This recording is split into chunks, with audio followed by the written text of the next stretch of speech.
orang tua yang baik-baik dan mempunyai kasih baik kepada anak-anak. Ya kan? Ya atau enggak? Kalau enggak berarti apa? Namanya bukan orang tua, tetangga. Baik Mas Budi, dapat detik kemana? Baik. Jadi ini bukan kesimpulan, ini premisnya anak Katolik yang luar biasa. Saya mau beri judul anak Katolik yang luar biasa. Siapa yang orang tua mengharapkan anak Katolik supaya menjadi luar biasa? Sering. Aku. Orang tua maksudnya bukan anak. Siapa? Aku. Loh, nggak ada yang sendiri. Kalau nggak ada berarti nggak lulus semua. Baik. Jadi ini rekoleksi berarti kembali dan koleksi berarti mengumpulkan. Rekoleksi ini Mas Trio, Mas Trio itu pasti dapat. Rekoleksi adalah suatu kesempatan untuk mengumpulkan kembali. Apa yang dikumpulkan dapat atas pertanyaan ini banyak sekali sesuai dengan situasi batin. Pada saat ini kita mencoba untuk membuat pengalaman kita sebagai anak Katolik.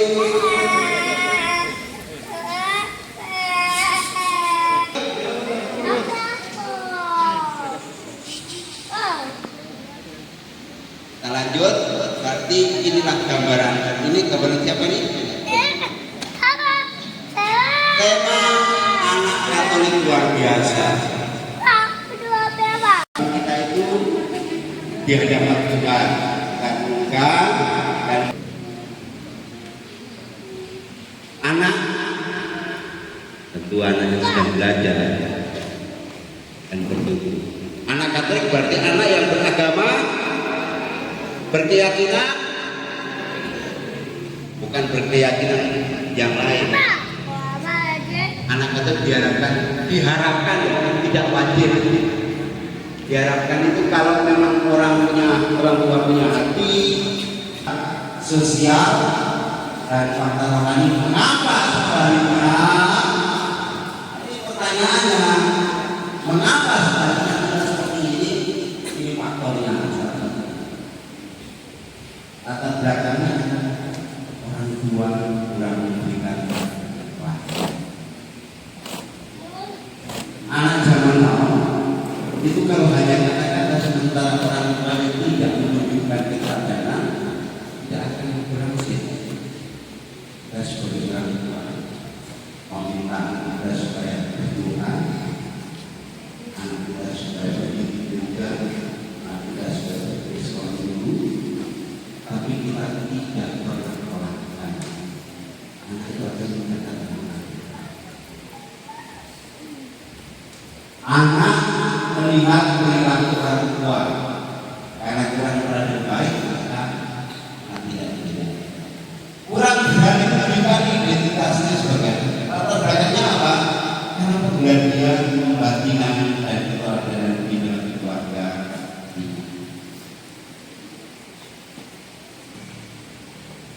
ini yang saya lebih baik kurangnya pembatinan, kurang keterlibatan. Kenapa? Ya, itu bersama. Anak Katolik bercita-cita menjadikan sebagai murid Kristus dalam terang Roh Kudus. Ini berdasarkan visi yang ada di bawah ini. Ditulis oleh anak. Baik, penghayatan hidup ini seharusnya anak-anak Katolik bangga akan dirinya sebagai anak melalui penghayatan hidup rohani dan doa. Ini kalau tidak dilatih pribadi dan diteladankan dalam keluarga tidak akan terjadi. Penghayatan hidup rohani adalah ibadah dan sakramen sebagai ungkapan persatuan dengan Allah dalam iman bersama seluruh dengan sama dan sebagai aktual. Tanda diterimanya seorang sebagai anak Allah, sakaman baptis menjadi tanda bahwa seorang diterima menjadi anggota gereja, lalu sakramen baptis bagi Anda, bagi keluarga Anda, dan bagi kita apa? Sakramen baptis itu apa? Anaknya Mas Trio. Apa nih sakramen baptis apa? Sakramen baptis menjadi tanda bahwa seseorang diterima menjadi anggota gereja. Tanda salib sekarang. Siapa yang bisa buat tanda salib? Tunjuk jari. Anak-anak. Bisa? Teman-teman bisa?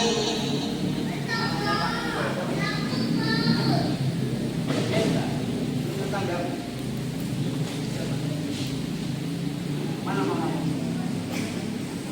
Bapak? Tanda salib merupakan suatu rangkaian yang walaupun singkat tetapi sangat padat dan makna. Nah, tanda salib ibu kita telah dimeterai dan bisa diperlihatkan. Oke.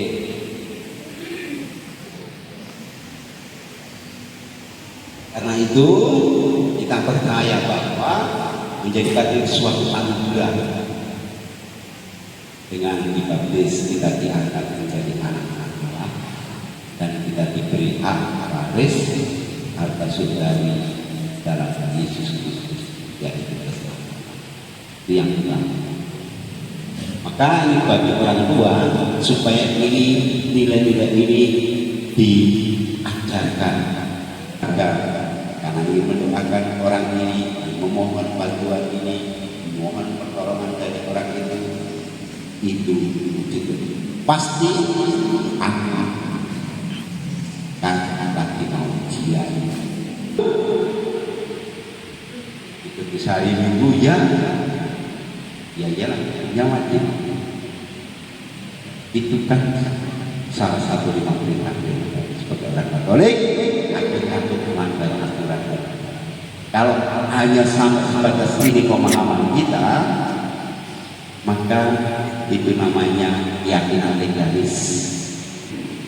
Jawabnya, siapa aku ikut bisa jalan suka-suka, karena aku bisa jalan. Siapa ini? Situasi hari ini bagaimana? Ini fakta. Anak Katolik zaman sekarang ada di persimpangan. Ada 3 virus berbahaya.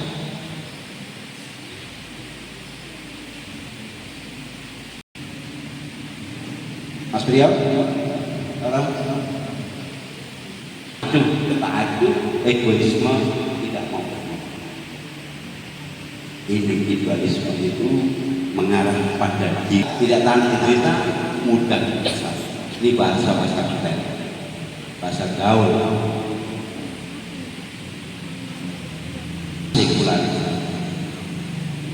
Nafsu berkuasa, nafsu mengumpulkan harta, nafsu ini yang sekarang terbentang di hadapan situasi dunia sekarang.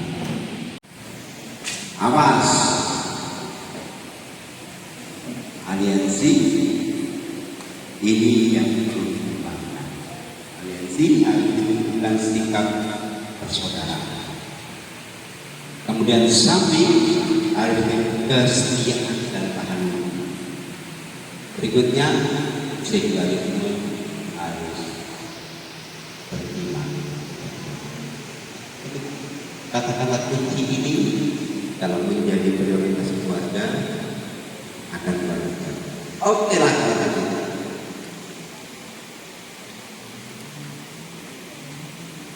Generasi bermartabat dan berguna. Ini anak-anak ingin menjadi yang bermartabat, berima kasih, betul? Bertanggung jawab atas apa yang disampaikan tadi, betul? Apa yang luar biasa? Pertanyaannya dan aku, maka perasaan minder pada sisi ini tidak tidak apa yang menjadi akar pertimbangan anak sangat minder apa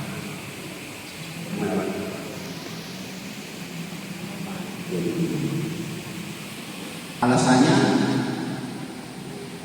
kenapa saya tanya anak siapa saya?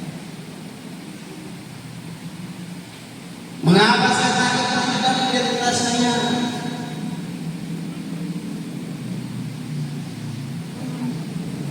Ini bisa menjadi bagian dari saya tidak tahu betapa kuatnya.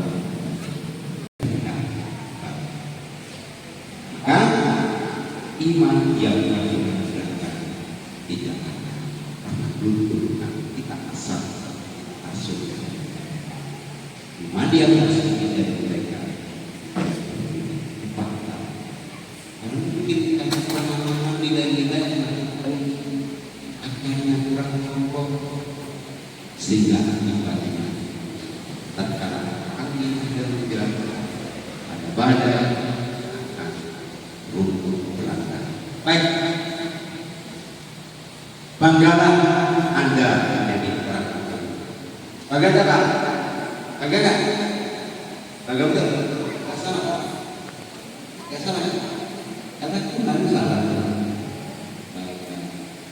Oke, menjadi orang Islam. Kalau ya, apa Anda mengatakan menjadi orang Islam? Apa sih istimewanya menjadi orang Islam? Itu pertanyaan kecil Anda kepada Bapak Ibu ya. Dan nanti kalau sudah menjadi pertanyaan refleksi, apa yang Anda pikirkan, apa yang Anda akan laksanakan dalam hidup dan bersosial. Mendampingi atau menemani sesama, artinya menemani sesama kita bersikap. Tentu kita sendiri memiliki ciri atau sikap tertentu. Sehingga kita layak mendampingi kita, khususnya buat kasih dan kepada keluarga. Jaga,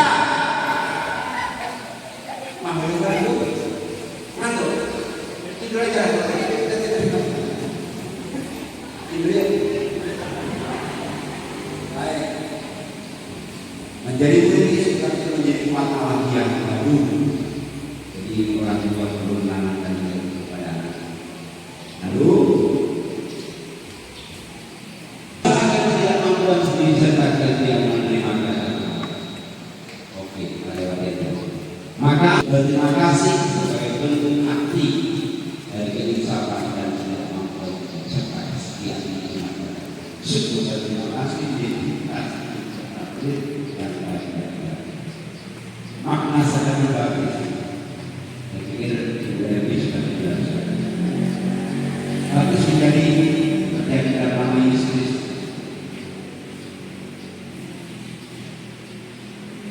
Tidak tahukah bahwa kita semua telah dibaptis dalam Kristus? Kan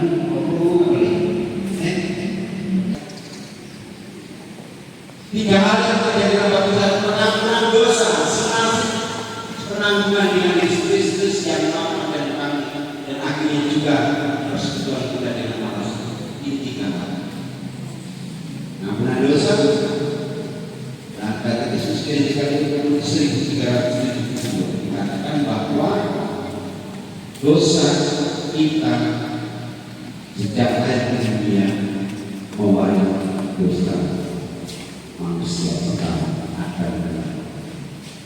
Dengan dibaptisnya kita sebagai orang masuk surga, maka itu akan dihapuskan. Semua dosa masa lalu dihapuskan dan hilang.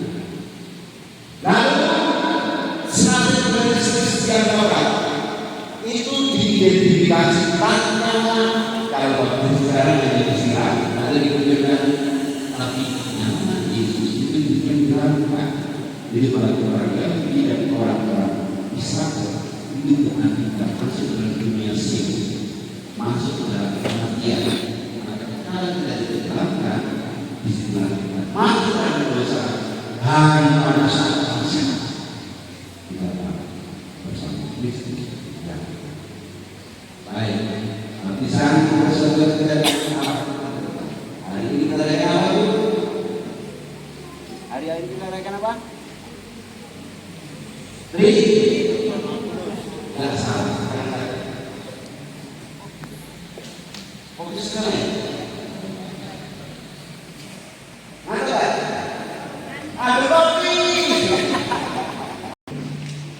bisa memasukkan kita ke dalam persekutuan gereja.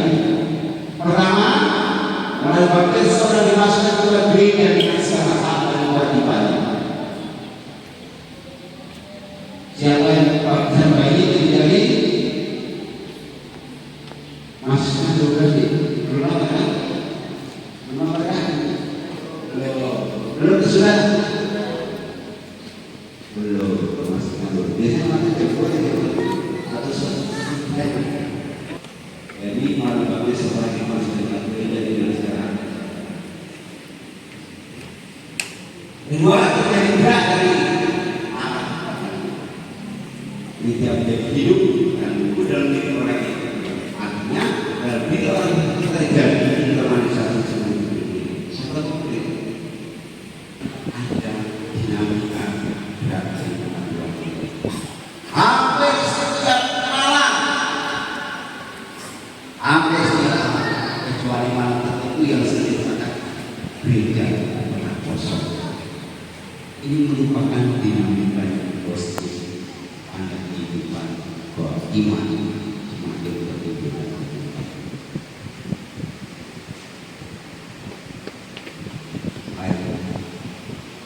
Iman itu harus dirayakan. Pertama, kita itu tulis jangan ke bapaknya, mana ini? Oh gitu, kenapa itu kan tadi? Makanya saya jelaskan. Istri ini menjadi usaha iman ibadah hubungan masih ada benar kadang-kadang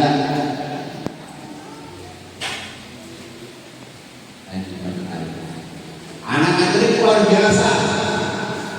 Siapa yang merasa diri anak Katolik itu jadi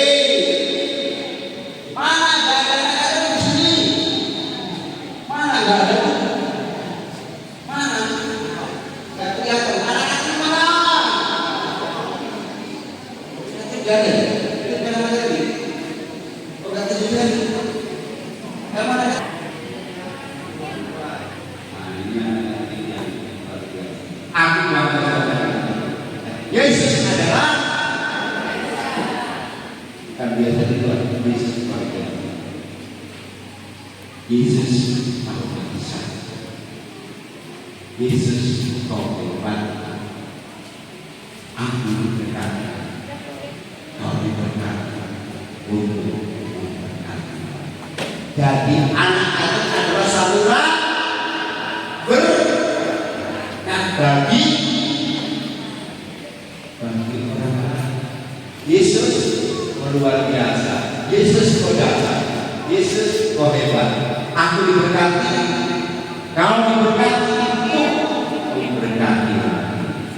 Jadi saya apa yang luar biasa? Luar biasa. Kalau ini orang tua anak-anak orang tua yang membantu. Apa niatnya untuk mewujudkan anak-anak yang luar biasa? Ditulis dalam kertas, tapi ini pertanyaan jawabnya. Lalu apa yang itu sebagai anak-anak setelah nanti menerima tubuh dan darah apa impiannya? Apa yang diimpikan, apa yang mendapatkan pengetahuan, apa yang belum. Oh, masih. Yang bagian baik. Itu pertanyaan-pertanyaan yang kalau punya HP coba foto. Sudah. Siapa yang sedang terjadi? Ada yang belum? Oke, itulah materi yang dapat saya bagikan kepada Anda. Terima kasih kepada Bu Eli. Apakah ada yang punya pertanyaan buat Romo?